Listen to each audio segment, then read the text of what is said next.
আজ বালুরঘাট এয়ারপোর্টের কে ফাংশনাল করা নিয়ে অর্থাৎ কার্যকরী করা নিয়ে মাননীয় মন্ত্রী শ্রী রামমোহন নাইডু, যিনি সিভিল এভিয়েশনের মাননীয় মন্ত্রী আছেন, তার সাথে দেখা করে তাকে বালুরঘাট এয়ারপোর্টের সমস্ত ডিটেলস আমরা দিলাম।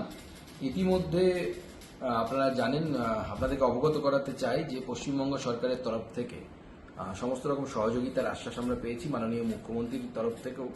এবং এই যে এয়ারপোর্ট, বালুরঘাট এয়ারপোর্ট, যা এতদিন রাজ্য সরকারের হাতে ছিল, আমাদের পশ্চিমবঙ্গ সরকার সিদ্ধান্ত নিয়েছে এটাকে airport authority of India AAI এর হাতে তুলে দেওয়ার জন্য।